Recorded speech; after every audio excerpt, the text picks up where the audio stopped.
The scream tore out of Mila Carter's throat before she even realized she was making a sound. Avery, Avery, look at me, baby. Look at me. Her daughter's small body burned beneath her palms, skin slick with sweat, eyes glassy and unfocused as she whimpered weakly against the stained couch cushions. The digital thermometer slipped from Mila's shaking fingers and clattered to the floor, flashing red. 103.609. No, no, no. Please, not tonight, Mila whispered, already scrambling for the bottle of children's medicine, hands trembling so badly she spilled half of it onto the coffee table. Outside, rain slammed against the windows like fists. Her phone lay face down beside the couch, silent. No missed calls. No messages. She tried the ignition key again minutes later, Avery bundled against her chest, only for the car to cough once and die completely. Of course, Mila choked. Of course you won't start now. Her breath came in sharp, panicked bursts as she carried Avery back inside. Every option closed in her face. No money, no car, no neighbors she trusted at this hour. Her phone buzzed suddenly. Mila nearly dropped it. She snatched it up with frantic hope, already whispering, "Jordan, please, please answer." But the name on the screen wasn't Jordan Black. It was an unfamiliar number. Her thumbs flew anyway. "Please, I need help. My daughter is burning up. I don't know what to do. Please answer." She hit send before doubt could catch up to her. The reply came almost instantly. "How old is she?" Mila froze. Her heart slammed against her ribs. "Who is this?" she typed. "Answer the question," the stranger replied. Time matters. Something in the calm authority of the message sliced through her fear. 6, Mila wrote. "She's 6. Fever won't come down. What medication did you give her? Dosage? When?" Mila swallowed. She shouldn't be answering. She knew that. But Avery whimpered again, her tiny fingers clutching, weakly at Mila's shirt, and instinct crushed caution. She typed everything. Seconds passed. Then, "She needs antibiotics. Immediately." Mila's breath hitched. "Who are you?" Another pause, longer this time. Then the screen lit up. "You sent the message to the wrong number, Mila Carter." Her blood turned to ice. She stared at the phone, pulse roaring in her ears. "How do you know my name?" 3 dots appeared. Disappeared. Reappeared. "Because Jordan Black owes me money," the message finally read. "And because you and your daughter are now in danger." Before the story goes any further, pause with me for just a second. If you're watching this late at night, heart racing already, comment where you're watching from and what time it is right now. And if you're the kind of person who believes a woman fighting for her child deserves protection, go ahead and like this video, subscribe, and turn on notifications. Trust me, you'll want to stay until the end. Mila's first instinct was to block the number. Her second was to throw the phone across the room. Instead, she whispered, "This isn't real," even as her fingers trembled. "You have the wrong person," she typed. "I don't know what you're talking about." Her phone rang immediately. The sound was so sudden she gasped. She stared at the screen, heart pounding, then answered despite herself. "Yes." Her voice cracked. A man spoke, low, calm, accented. "Kang-Hwan Seo," he said, "and you do not have time to pretend." Mila pressed the phone to her ear, eyes never leaving Avery's flushed face. "What do you want?" she whispered. "To keep a child alive," he replied, "and to keep you from becoming leverage." Her knees weakened. "Leverage for what?" "For men who do not forgive theft," Kang-Hwan said evenly. "Men worse than me." Mila shook her head, tears burning her eyes. "Jordan hasn't been around in months. Whatever he did has Nothing to do with us." Silence hummed on the line. Then Kang-Hwan said quietly, "He stole money, drugs, client lists, and when he realized he could not repay it, he disappeared." Mila's stomach twisted. "He's Avery's father," she whispered. "He wouldn't." "He would," Kang-Hwan interrupted. "And he will." Her chest tightened painfully. "Stop," she said. "You don't get to scare me like this." "I get to tell you the truth," he replied. "Because right now, your daughter's fever is secondary to what comes next." Mila closed her eyes, fighting panic. "What comes next?" she asked. "Men will come looking for Jordan Black," Kang-Hwan said. "They will find you first." Her breath hitched. "Why?" she whispered. "Because he listed you as collateral." The room seemed to tilt. "That's a lie," Mila said weakly. "He wouldn't do that." "He already has." Mila slid down the wall until she was sitting on the floor, Avery still clutched against her chest. "My daughter is sick," she said brokenly. "I don't have time for this." "You don't have time for denial either," Kang-Hwan replied. "I'm sending my doctor." "No," Mila said instantly. "Absolutely not. He's already on his way." She felt a surge of anger cut through her fear. "You can't just send people to my home." "I can," Kang-Hwan said. "And I have." Mila's breath caught. "How do you even know where I live?" Another pause. Then, calmly, "Second floor, apartment 2B. The porch light flickers when it rains." Her blood ran cold. She stood abruptly, rushing to the door, peering through the peephole into the empty, rain-soaked hallway. "You've been watching me," she whispered. "I have been watching Jordan," Kang-Hwan corrected. "You are a consequence." Mila's voice shook. "I don't want your help." Kang-Hwan exhaled slowly.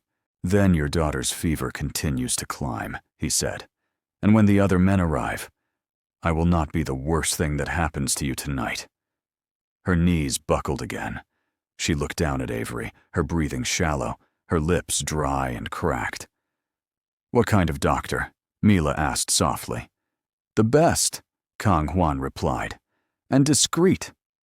Minutes later, headlights cut through the rain outside. A knock echoed through the apartment. Firm. Controlled. Mila's heart hammered as she opened the door. A tall man in a dark coat stood there, a medical bag in one hand, flanked by two silent men in black. "I'm Dr. Lee," he said gently. "May I see your daughter?" Mila hesitated only a second. Then she stepped aside. As the door closed behind them, her phone buzzed again. "A door once opened cannot be closed," Kang-Hwan texted. "But I will not let it close on you." Mila swallowed hard, because deep down she knew one terrifying truth. Whatever she had just stepped into, there was no turning back. And somewhere in the city, Avery's father was running. Dr. Lee moved with calm efficiency, as if the cramped apartment and the two silent men looming behind him were nothing out of the ordinary. He knelt beside the couch, gently placing his fingers against Avery's neck, her wrist, her forehead. "She's burning up," Mila said shakily, hovering close. "I gave her the medicine. I followed the dosage exactly." "You did," Dr. Lee replied, voice reassuring. "This isn't your fault." He examined Avery's throat, her ears, listened to her chest. Mila watched every movement like her life depended on it, because it did. "How bad is it?" she asked. Dr. Lee straightened slowly. "Strep throat. Advanced. Left untreated, it could have turned dangerous by morning." Mila pressed a hand over her mouth as tears spilled down her cheeks.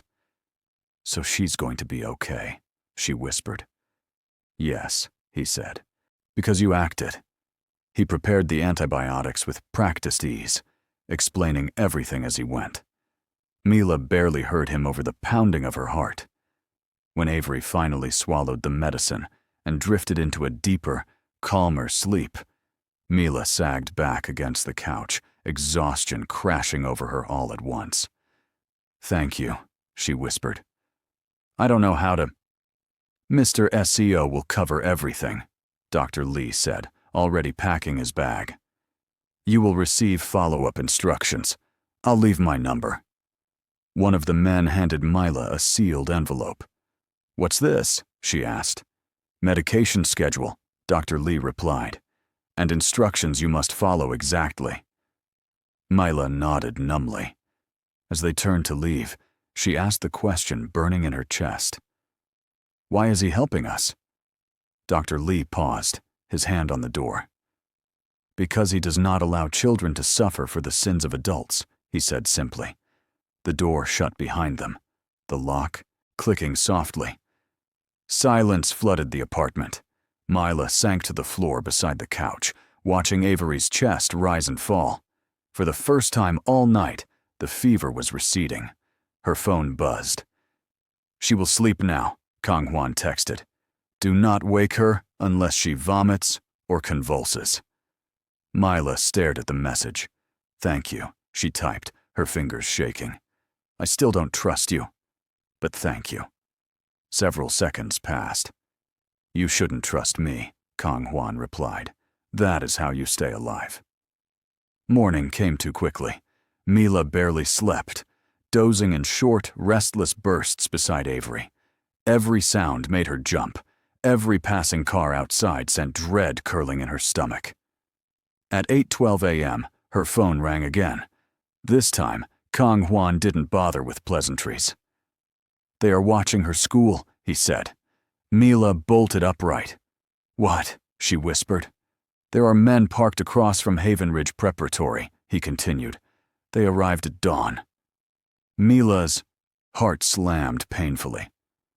"How do you know that?" "Because my men are watching them," Kang-Hwan replied. Her breath caught. "You said this was about Jordan," she said. "Why would they come for Avery?" "Because he has nothing else," Kang-Hwan said flatly. "And desperate men trade in desperation." Mila's voice broke. "She's just a child." "Yes," he said, "which makes her valuable." A sharp knock echoed through the apartment door. Mila froze. Her phone was still pressed to her ear. "They're here," she whispered. "No," Kang-Hwan said calmly. "They are not." The knock came again, controlled, deliberate. "Open the door," Kang-Hwan instructed. "It is me." Her heart lurched. "You said you wouldn't come." "I said I would protect you," he replied. "Those are not the same thing." Mila hesitated only a second before opening the door. Kang-Hwan Seo stood in the hallway, tall and immaculately dressed in a dark coat, his presence filling the narrow space like gravity itself. Two men stood behind him, alert, scanning every corner. He looked exactly like the voice on the phone, controlled, unreadable, dangerous. "You came," Mila whispered. "Yes," he said, his gaze briefly flicking past her to where Avery slept. "Because time has run out." He stepped inside without waiting for permission. Up close, Mila noticed things she hadn't expected. The faint scar along his jaw, the tiredness in his eyes, the restraint in the way he carried himself, as if violence were something he kept on a tight leash rather than reveled in. "What's going to happen?" she asked, her voice trembling. Kang-Hwan turned to face her fully. "Jordan Black stole from 3 organizations," he said. "Not just mine." Mila's stomach dropped. "One wants their money back," he continued. "One wants blood. The third wants a child." Her legs nearly gave out. "No," she whispered. "That's not possible." Kang-Hwan pulled out his phone and held it up. On the screen were photos. Men sitting in a dark car across from a school gate. A blurry image of Avery, taken days earlier, holding Mila's hand. Mila's vision tunneled. "They were already watching," Kang-Hwan said quietly. "Before you texted me." Tears streamed down her face. So what do I do? She asked. Tell me what to do. Kang-Hwan studied her for a long moment. You leave, he said. Now. They didn't let Mila pack much. A backpack, Avery's medication, one change of clothes. As they ushered her and Avery into the waiting car, Mila looked back at the apartment she'd lived in for 5 years. I can't just disappear, she whispered. You can, Kang-Hwan said, closing the door behind them. And you will. The drive was silent except for the rain tapping against the windows. Where are you taking us? Mila asked finally. My home, Kang-Hwan replied. Her chest tightened. That's not safe, she said. No, he agreed. It is secure. Iron gates loomed ahead, sliding open as the car approached. Beyond them stood a sprawling estate surrounded by walls, guards stationed at every entrance. Mila stared in disbelief. This is your home? She asked. One of them, Kang-Hwan said. Inside, the house was quiet, almost serene. Warm light, polished floors, the scent of clean linen. It felt like another world. Avery stirred in her sleep, murmuring softly. She'll stay in the guest wing, Kang-Hwan said. Far from my business. Mila turned to him sharply. You said you wouldn't involve her. I won't, he replied. But I won't leave her exposed either. She swallowed. Why are you doing this? She asked again. Really? Kang-Hwan was silent for a moment. Because once, he said quietly, I trusted a man like Jordan, and a child paid for it. Mila's heart clenched. Before she could ask more, one of his men approached, speaking urgently in Korean. Kang-Hwan's expression darkened. What? Mila asked. They found Jordan, he said. Her breath caught. Where? A motel, he replied. Packing to leave the country. Relief surged, until Kang-Hwan added, he has messages on his phone. Mila's voice shook. Messages about what? Kang-Hwan met her gaze. About Avery. The world seemed to tilt beneath her feet. He planned to trade her, Kang-Hwan said. If the money wasn't enough. Mila's scream tore through the hall. If you're still here, it means you're standing with Mila. And if you believe a mother fighting for her child deserves safety, and maybe even love, then don't walk away now. Like this video, subscribe, and turn on notifications. Because the next part decides whether she's saved or broken forever. Mila collapsed into a chair, sobbing so hard she could barely breathe. I trusted him, she cried. I trusted him with my baby. Kang-Hwan knelt in front of her, his voice low but steady. You trusted the man you wanted him to be, he said. Not the man he became. She looked up at him through tears. What are you going to do to him? Kang-Hwan's expression was unreadable. That, he said, depends on you. Mila's heart pounded. What do you mean? I will give you a choice, Kang-Hwan said, because this ends today. Her phone buzzed in her pocket, a message from an unknown number. She opened it with shaking hands. I'm sorry, it read. I had no choice. She's worth more than money. Mila stared at the screen, her blood running cold. And in that moment, she realized the most terrifying truth of all. Jordan wasn't running from danger anymore. He was running toward her daughter. Mila didn't remember standing up. One moment she was sitting, staring at the message on her phone, and the next, she was pacing the length of the polished room, breath coming out in sharp, broken gasps. She's worth more than money, she whispered, reading the words again. He actually said that. Her hands shook so violently she nearly dropped the phone. Kang-Hwan rose slowly, his posture controlled, but something dark flickered behind his eyes. He confirmed it himself, he said. That is all I needed. Mila spun toward him, panic blazing through her chest. No, she said. You don't get to decide anything yet. His gaze sharpened. I said this depends on you. Her voice cracked. Then tell me everything. Don't protect me from the truth." Kang-Hwan studied her for a long moment, then nodded once. "Jordan Black has been moving between motels for weeks," he said. "He planned to leave the country tonight. Fake passport. Cash. Contacts waiting across the border." Mila swallowed hard. "And Avery?" she asked. "He offered her," Kang-Hwan said quietly, "as proof of good faith."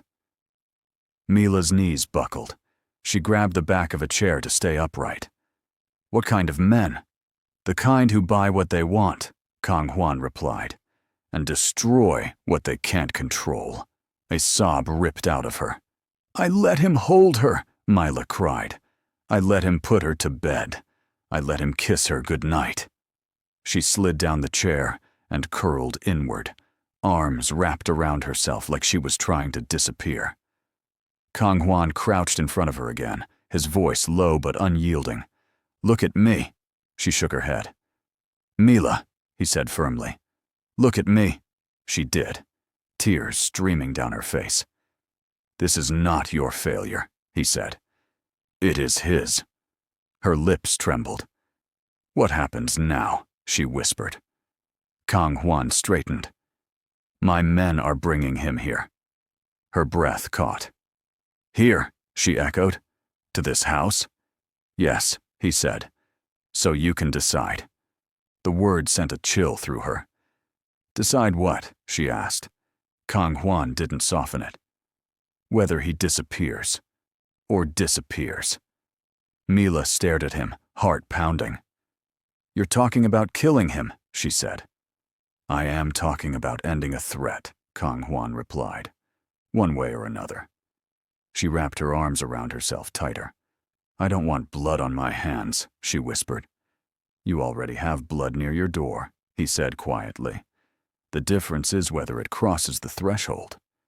Silence stretched between them, heavy and suffocating. "Bring him," Mila finally said, her voice hollow. "I need to see him."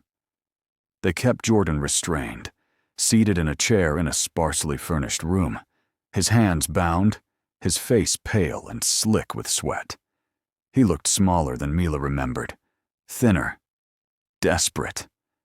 The moment he saw her, his eyes widened. "Mila," he croaked. "Thank God. Baby. Listen." "Don't call me that," she said, sharply, her voice steadier than she felt. He flinched. "They told me you were sick," Jordan said quickly. "They were lying to scare me." Mila laughed, a broken, disbelieving sound. "You sold our daughter," she said. "You tried to sell Avery." His face twisted. "I didn't have a choice," he snapped. "You don't understand how deep this goes." Kang-Hwan stood quietly to the side, watching, silent but imposing. "You always had a choice," Mila said. "You just never chose us." Jordan's eyes darted to Kang-Hwan, then back to Mila. "Please," he said. "I'll fix this. I swear, I'll disappear. You'll never see me again." Mila's hands clenched. "You already planned to disappear," she said. "With her." Jordan's shoulders sagged. "I panicked," he muttered. "I wasn't thinking straight." Mila stepped closer, her voice shaking with restrained fury. "You thought clearly enough to put a price on her." Tears streamed down her face now, but she didn't look away. "You don't deserve to say her name ever again." Jordan broke then, sobbing, pleading, promising everything he'd never given before. Mila listened in silence. When he finally fell quiet, she turned to Kang-Hwan. "I want him gone," she said. "But I won't become him." Kang-Hwan inclined his head slightly. "Then speak your terms." She took a shaky breath. "He signs away his parental rights," she said. "All of them. No contact, no messages, no sightings. Nothing." Jordan looked up sharply. "You can't do that," he protested. "I can," Mila said coldly. "And you will." She looked at Kang-Hwan. "He leaves the country," she continued. "New name, new life. And if he ever comes near us again. She hesitated, then hardened. You end him. Kang-Hwan held her gaze. That is acceptable. Jordan slumped back in the chair, defeated. 3 days later, it was done. Papers signed. Rights terminated. New identity issued. Jordan Black ceased to exist. The house felt quieter after that. Not peaceful, just still. Mila sat in the guest wing with Avery curled beside her, reading softly as her daughter traced shapes on her arm. "Mommy," Avery murmured. "Yes, sweetheart." "Are we safe now?" Mila swallowed past the lump in her throat. "Yes," she whispered. "We are." That night, Kang-Hwan knocked softly on her door. She looked up, startled. "I wanted to make you an offer," he said. She nodded warily. 6 months, Kang-Hwan continued. "Financial support, a new car, safe housing while you decide what comes next." Mila stared at him. "And after 6 months?" she asked. "That depends on you," he replied. She was quiet for a long moment. "My neighborhood isn't safe," she said finally. "Even without Jordan." "I know. My job barely covers groceries." "I know. And there will always be someone looking," she said softly, "even if it's not for me." Kang-Hwan didn't interrupt. Mila lifted her chin. "I don't want to run anymore." He studied her carefully. "What are you proposing?" he asked. "I stay," she said. "Here." His brow furrowed slightly. "As what?" he asked. "As someone who works," Mila replied. "I manage households. I organize staff. I keep things running." "You would live under my roof," Kang-Hwan said. "Under my rules." "I already am," she said quietly. "The difference is whether I pretend otherwise." Silence stretched. Finally, Kang-Hwan nodded. "You will live in the guest house," he said. "Separate. Protected. My business will never touch your child." Mila exhaled shakily. "Thank you," she whispered. 2 years passed. Avery thrived. She laughed more, slept through the night, grew confident and bright at her new school. Mila became indispensable, running the household with quiet competence. Kang-Hwan remained distant, but attentive, until one evening. Avery's birthday. Kang-Hwan appeared at the table unexpectedly, setting down a small wrapped box. "For you," he said to Avery. Her eyes lit up. "For me?" she asked. He nodded. Mila watched, her chest tightening. Later that night, Kang-Hwan found Mila alone on the terrace. "You never asked why I stayed," he said quietly. She turned to him. "Why did you?" she asked. His voice was low. "Because saving you saved something in me." He stepped closer. "I waited," he said, "until you were safe." Mila's heart raced. When he leaned in and kissed her, it was slow, careful, real. But just as her lips parted to answer, a guard rushed onto the terrace. "Sir," he said urgently, "we have a problem." Kang-Hwan turned sharply. "What kind?" The guard swallowed. "Jordan's new identity," he said. "It's been flagged." Mila's blood ran cold. "Flagged how?" she whispered. Kang-Hwan's jaw tightened. "He may not be as gone as we thought. If you're still here, it means you're holding your breath with her. And if you believe Mila deserves a future that isn't haunted by fear, prove it. Subscribe, like, share this story, and turn on notifications. Because the final part decides whether the past stays buried or comes back for blood." Mila didn't realize she was shaking until Kang-Hwan's hand closed gently around hers. "Take Avery inside," he said calmly, his voice steady despite the tension hardening his features. "Now." Her throat went dry. "You said he was gone," she whispered. "He was," Kang-Hwan replied. "Or he was supposed to be." The guards were already moving, murmuring into their earpieces, weapons discreet but ready. The peaceful glow of the estate felt suddenly fragile, like glass about to shatter. Mila forced herself to breathe. Avery was asleep when she reached her room, curled on her side, clutching the stuffed bear Kang-Hwan had given her years earlier. Mila brushed her fingers through her daughter's hair, pressing a kiss to her forehead. "I won't let anyone hurt you," she whispered fiercely. When she returned to the terrace, Kang-Hwan was gone. She found him in the security room, surrounded by screens, and men speaking in low, urgent voices. "What happened?" Mila asked. Kang-Hwan turned to her. "Jordan's new identity was exposed through an international database," he said. "Someone sold the information." Her stomach dropped. "Sold it to who?" "To the same group he originally tried to bargain with," Kang-Hwan replied. "They don't want him." Mila's chest tightened. "They want leverage," she whispered. Kang-Hwan nodded. "They are testing whether he is still useful." "And if he is?" Mila asked quietly. "Then they will come looking for you," Kang-Hwan said. Again. Fear clawed at her chest, but something else rose with it. Anger. "I won't run," she said firmly. Kang-Hwan studied her. "I know," he said softly. That night, Mila couldn't sleep. She sat beside Avery's bed, every sound outside setting her nerves on edge. Memories flooded her mind. The broken apartment, the fever, the wrong text that had changed everything. She didn't regret it. At dawn, Kang-Hwan came to her door. "They made contact," he said. Her heart skipped. "What do they want?" "To see if Jordan can still draw you out," Kang-Hwan replied. "They leaked his location." Mila stiffened. "You're saying this is a trap?" "Yes," he said. "For both of us." She met his gaze. "Then let it end," she said. Kang-Hwan's eyes darkened. "It will," he promised. They intercepted Jordan at an abandoned warehouse on the edge of the city. He looked worse than before, paranoid, hollow-eyed, shaking as armed men dragged him forward. "Mila!" Jordan shouted when he saw her. "You have to help me! They're going to kill me!" She stood, still, her expression unreadable.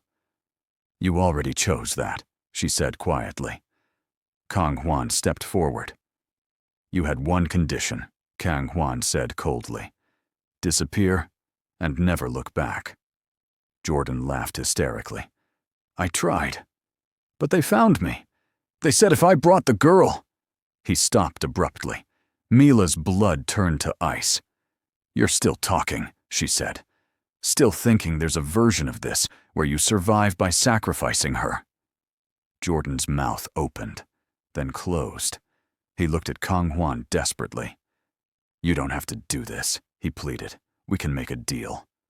Kang-Hwan's voice was calm, lethal. "There are no deals left."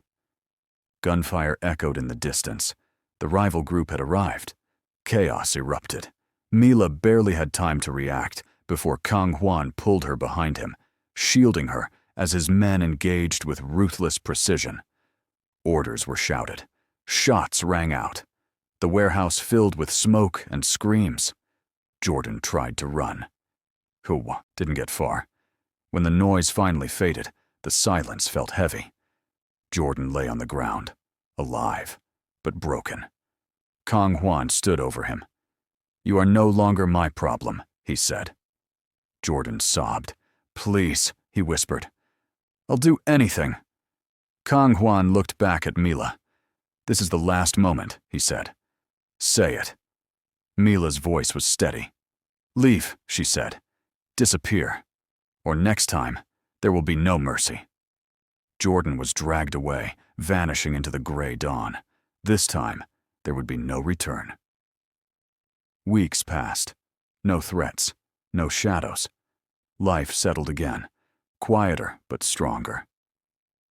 One evening, Mila stood on the balcony overlooking the estate, watching Avery chase fireflies in the garden. Kang-Hwan joined her, standing close but not touching. "You're safe now," he said. She smiled faintly. "We're alive," she corrected. "That's better." He glanced at her. "I never asked you to stay," he said. You chose it. Yes, she said. I chose us. Silence stretched, warm and unhurried. I never intended to feel this, Kang-Hwan admitted. You and your daughter. You became my line. She looked at him. Your line? The one I will not cross, he said. Her heart softened. You waited, she said. For consent, he replied. For safety. For truth. She reached for his hand this time. I'm not afraid anymore, she said. When he kissed her, it wasn't careful. It was certain. 3 years later, Mila stood beneath soft lights in a private garden, Avery beside her in a white dress, grinning from ear to ear. Kang-Hwan waited at the altar, his gaze fixed on them like the world had narrowed to this moment alone. As Mila took his hand, she thought of the wrong text, the fever, the fear, and how one mistake had rewritten her life. You saved us, she whispered. Kang-Hwan smiled faintly. You saved yourself, he replied. I just answered the phone. Avery beamed. Does this mean he's my dad now? She asked loudly. Laughter rippled through the small crowd. Kang-Hwan knelt in front of her. If you'll have me, he said. She threw her arms around his neck. Yes! Mila's eyes filled with tears. As vows were exchanged, she realized something profound. Protection didn't always come from good men. Sometimes it came from dangerous ones who chose to be better. If you made it to the end, you didn't just watch a story. You stood with her. So stand fully. Like this video. Share it with someone who believes love can rise from chaos. Subscribe, turn on notifications, and comment if you think Mila deserved this ending. Because only people who believe women can be saved and loved stay till the end. And this channel, it's for people like you.